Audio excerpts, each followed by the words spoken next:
Yeah, I first came here to Vrindaban in early spring of '71. Actually, April Fool's Day, actually, I arrived here. I always wondered what the irony was.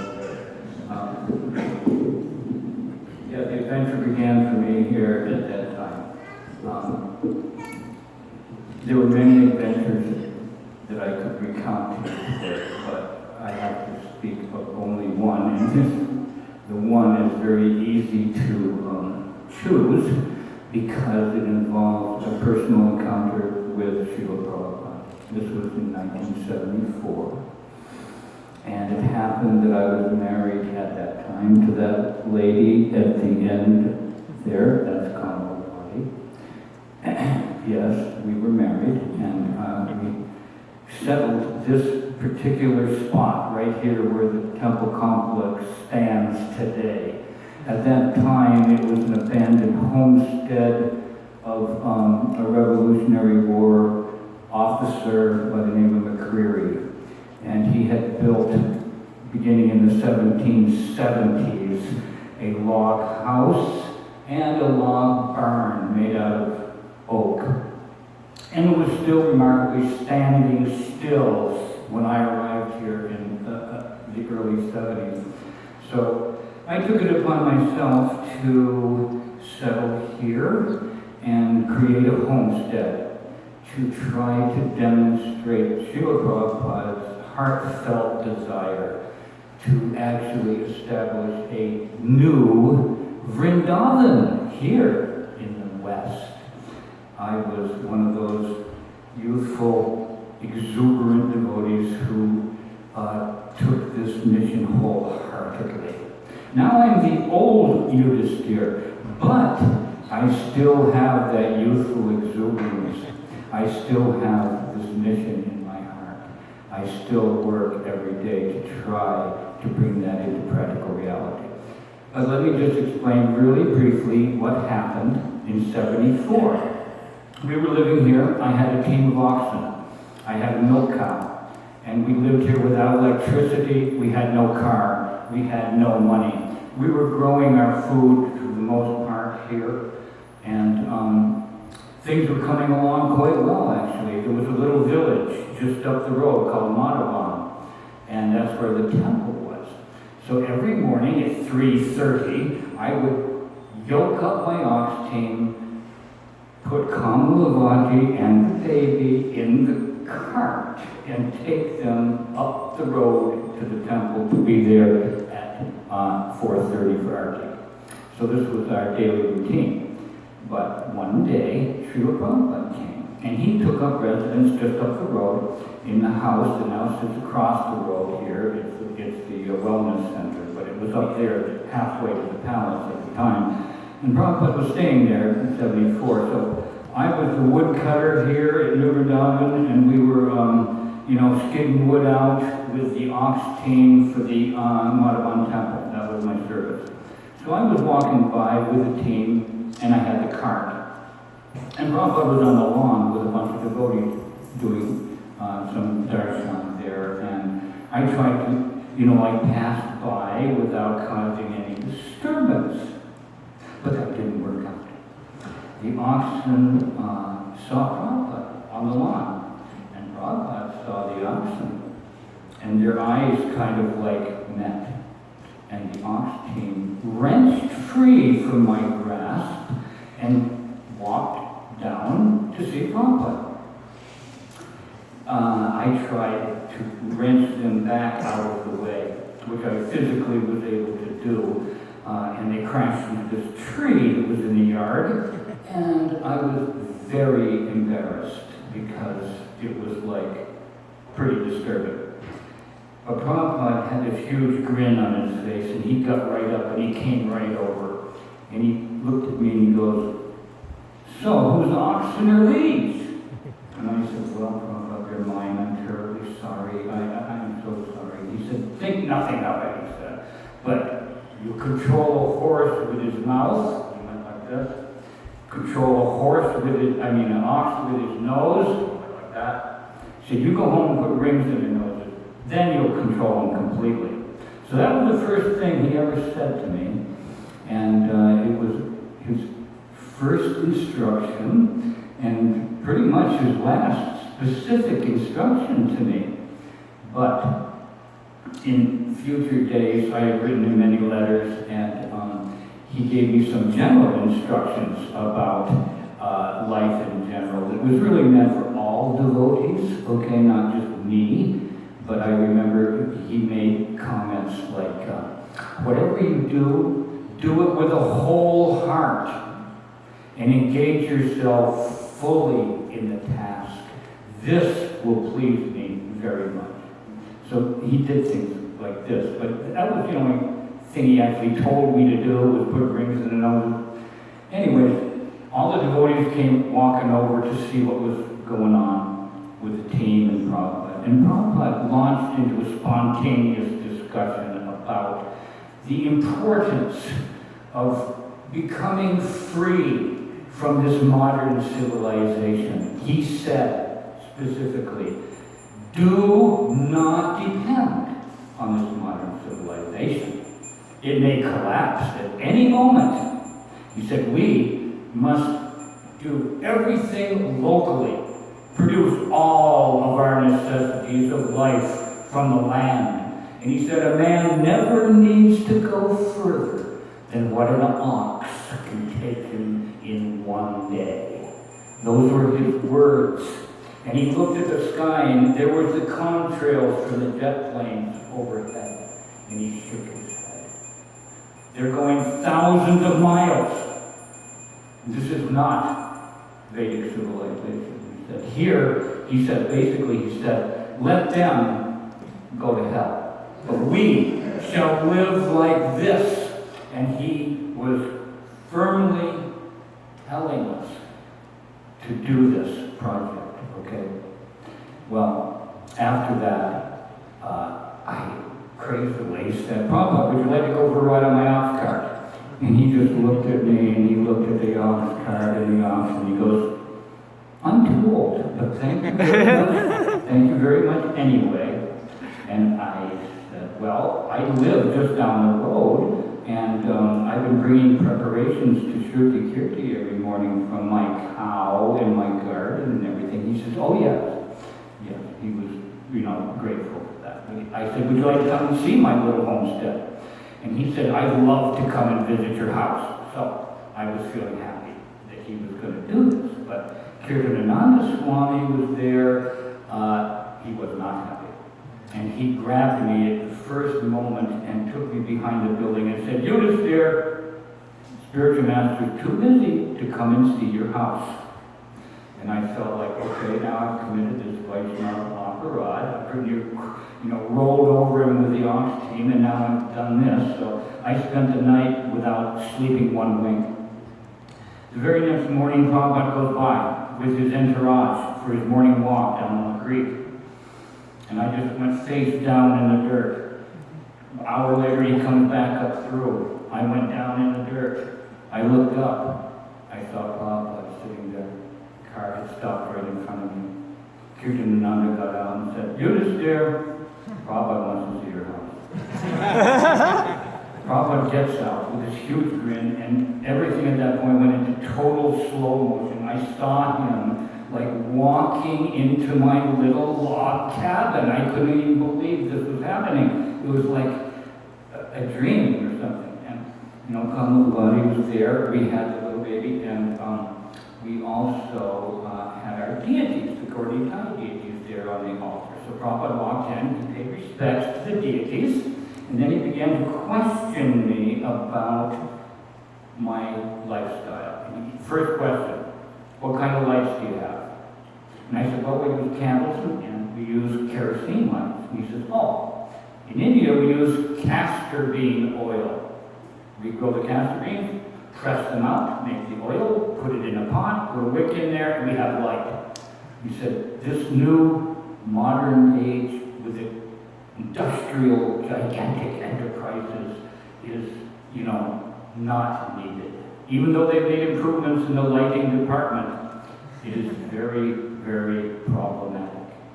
So he was encouraging us to make our own light. He asked me about my water, and I had a pump. like that on the sink. And he was happy with that. He saw my canning jars and asked about that because he wasn't familiar with canning. So I told him about canning, and he liked it. And, different questions like our heating. We had a wood cook stove and a wood heating stove and all this. And a cow and a butter churn and all these things. Well, he was, interested in all of it. And at the end of the little tour, he just planted his cane on the floor, like, pow. And he looked at me and he goes, "Everything is complete." And he said this like a lion. The words just made me just couldn't believe he was saying this. You're right in my little cabin. Everything is complete. And from the rest of my life, I've been thinking, what did that mean? And it's easy. The deities, Krishna, were in the center. We were providing for the deities from our own land, okay, from our own work, from the sweat of our own brows, without the use of modern machinery. So at that moment in time, we were doing this. It was just a moment because it slipped through my fingers.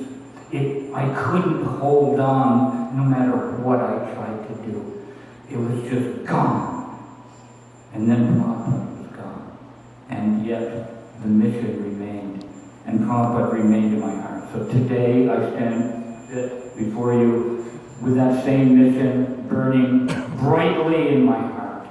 And I'm begging all of you to please take this mission seriously and help Prabhupada to create his dream come true. Thank you. Thank you.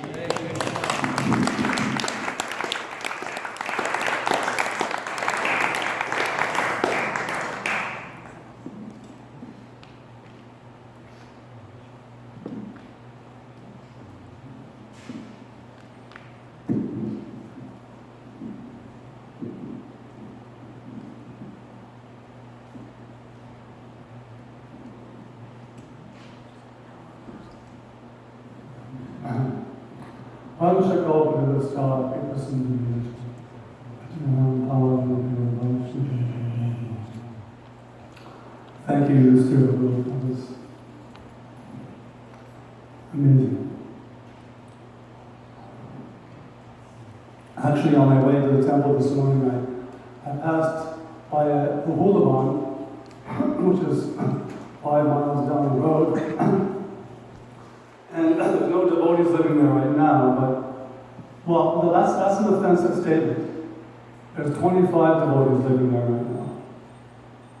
And but they're not in human bodies, that's what I'm going to say. There's no human body devotees staying there right now.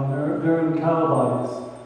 25 of them, and they were all gathered together in front of the barn there. And I've never seen them so closely gathered together in different colors and the reds and the black and whites. And I stopped and I looked at them. I just wanted to count them and see how many there were. And they all just kind of lifted up their heads and looked at me like, so what are you up to? One of those cows can give the most penetrating looks. And it just reminded me when I first came to Vrindaban. And actually, I was living in Buffalo at that time. In 1974, Buffalo was considered to be like the Siberia of Vrindaban. I mean, if you did something wrong, you were sent to Buffalo. So it was like in Buffalo. Before global warming reared its ugly head. I mean, winters were really cold in Buffalo because right on the banks of Lake Erie, the wind was kind of gushing through. And snowdrifts, 10, 12 feet high. Yeah, he lived in that area. So it was completely like Siberia. And I just remember, Karajan people came, and then Gorshak people came to Buffalo to be our commander-in-chief. And we were a motley crew. So we were part of a satellite center, so we would come and help, raise funds. So I remember the first time I came to Vrindaban. One of the first times, the devotee named Ambarish, who was one of the first cowherd men of New Vrindaban. He was totally dedicated to serving the cows. And you can see there's many old pictures of him with the cows and the Srila Prabhupada. So there was a famous, the way the devotees in Vrindaban had a great sense of humor. So when you came in from a city temple, they would devise a way to give you a little abhishek. Right? You'd walk into the barn, and they would say to you, Prabhu, you know, these cows here and Vrindaban are so special. The bottoms of their teats are shaped like lotus flowers. And you know, being the gullible devotee that I was, well, really? Can I see? He said, sure, come closer. So, you know, he came closer, and then he turned the teat and he squeezed the milk right down. So there was a lot of, a lot of memories like that in Vrindaban, very beautiful memories. But I just wanted to share something which I've never shared before regarding Buffalo Temple in New Vrindaban. Actually, Buffalo Temple became part of New Vrindaban, I think it was 74? 76. So what happened is, shortly before that, we see before us Gauranatai, to the right of Radha Vrindavan Chandra. And they were the worshipful deities in Buffalo. And what happened is, one time we went to Mangal Arati, and all of a sudden, this beautiful, I thought at first it was a beautiful light, shining, and I thought, oh, Krishna must be so effulgent, right, behind the curtain. But it actually turned out to be a fire.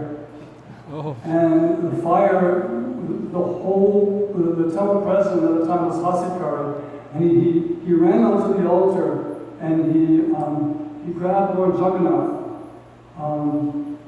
and he tried to save Gauranatai, but the altar burned up. So what happened is when Srila Prabhupada found out, he wrote a letter to the devotees of Buffalo. And to me, I was reflecting this morning how significant it is, because we know that Gauranatai are the most merciful incarnation of God. And Srila Prabhupada said in his letter, he says, there's been some offense, but, basically says, don't worry about it. Think nothing of it. Just continue with your Krishna consciousness. Just like he said to you, think nothing of it. So that's just one memory that's come in my mind. The mercy of Shri Shri Gauranatai Ki! Yeah. Cripple Ki.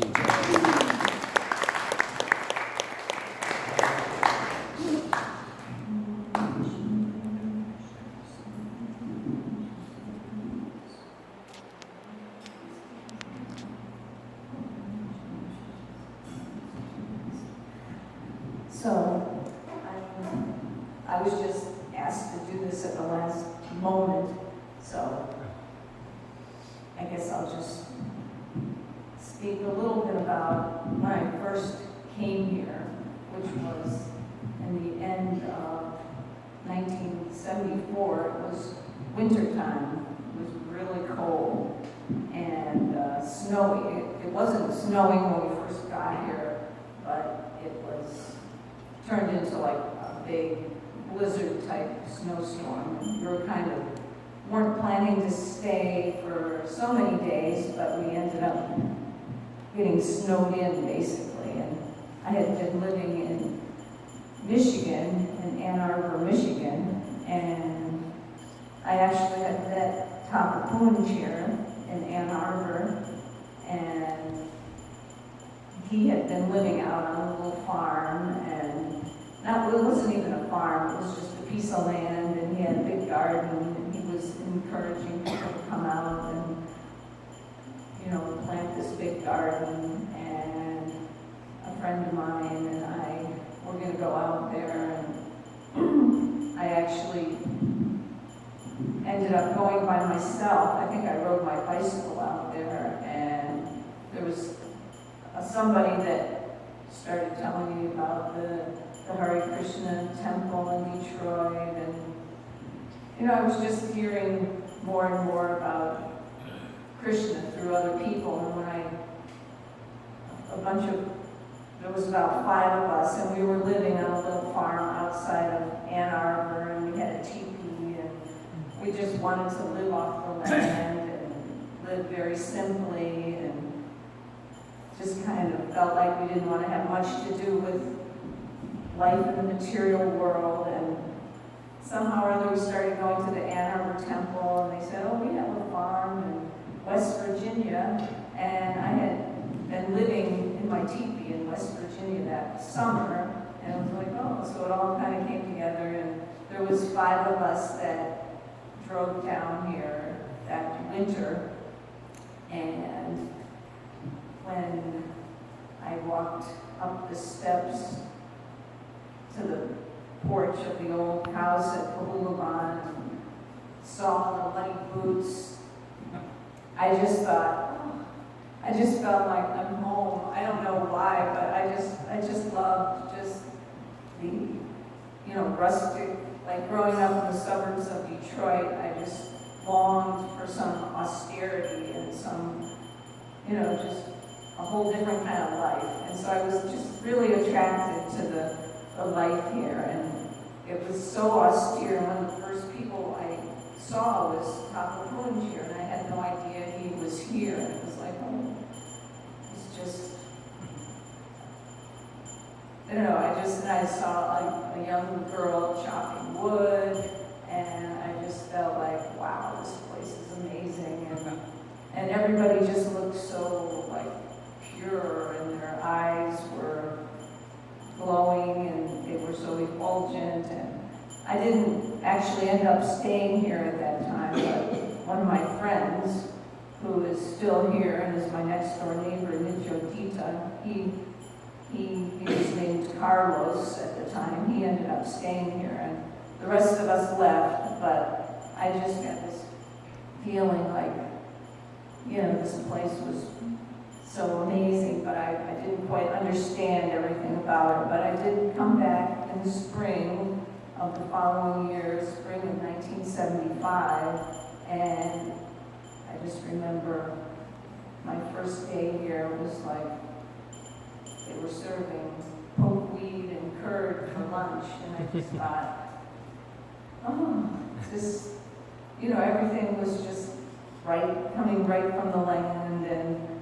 I just was, it was everything I was wished for, just to be living so simply and not part of it. It was so, like, isolated back here at the time. It just felt like you were in another world. It felt like you were really in the spiritual world. It was so removed from everything. Like, devotees would come to live here, and I know one devotee told me for 4 years she never left the farm. It was like one car there was probably about 70 people here at the time, one phone, and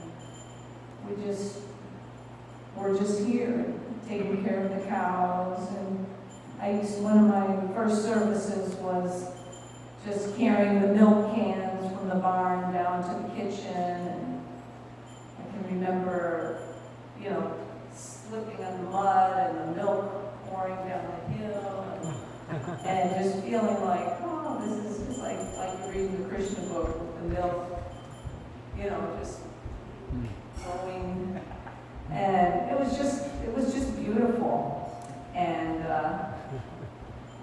so many nice devotees, and a lot of hard work. I remember my sari would be like wet up to here, and a lot of mud, but for some reason I just love that. And my main service was just helping out, starting the fires. We cooked over open fires, and that was my first service, was to go. I remember Prabhupada showing me how to start a fire, very quickly. And I picked up on it, and I'd go down and start all the fires in the fire pits so the cooks when they came down, we just started cooking. And, I helped out with cutting the vegetables and just ended up doing these things for about 6 months. And then I ended up going out on Sankirtan and distributing books in the airports. And that, at that time, the summer of, got to be 1976, and that's when Prabhupada came for his next visit to New Vrindaban. And I was a Sankirtan devotee by then, and we were in the airport, and we saw him come in, when he came off the plane, and like a lot of devotees have said, he, it was surprising to see how he wasn't very tall, because he seemed so large.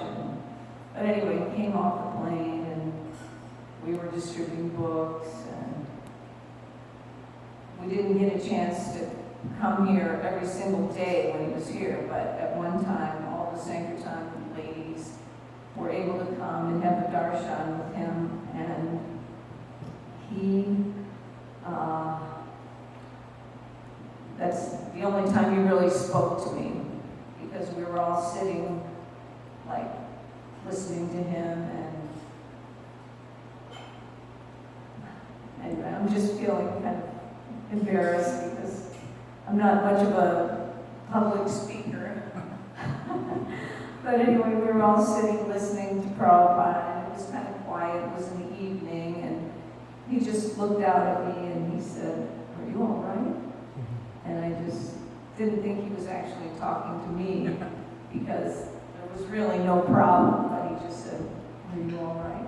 again, and I just kind of went like, "Me?" And he said, "Such a thin cloth. Haven't you got a cloth?" Because it was a bit chilly, and everyone had their chadars, and I was just in my sari, and I just said something. And then he started telling the temple president how, the women, must, you must ask them if they have everything they need. Because back then there was no gift shop, there was no place you could get a chadar or a sweater. So he started talking about how the women need to be protected. And, once a month you should ask them, make sure they have everything they need. And, it was a nice little discussion about how the women need to be protected. And it was nice. I got to clean his room and make his bed when he was here. And I just noticed on the bed there was just flower petals and sandalwood paste, and thinking, this was just a nice, most people's beds don't seem smell so nice and have sandalwood paste and flower petals. So I'm just thankful that I got to have a little bit of this association, and thankful I got to experience the early days here at Vrindaban when things were so simple, and we just really had a nice experience back then.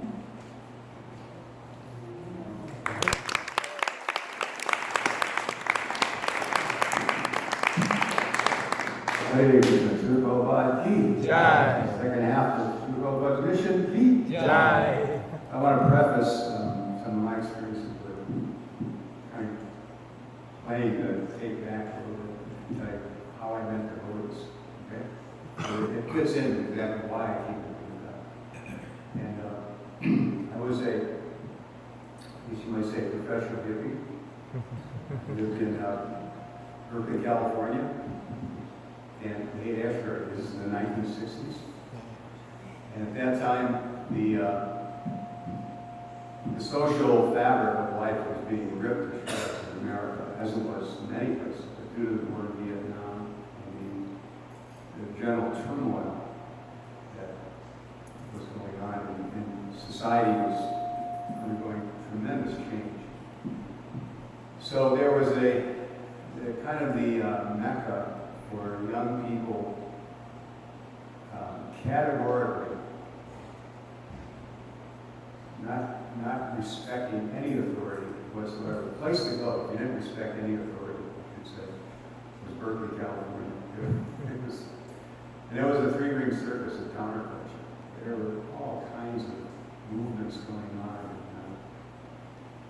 Can you hear me?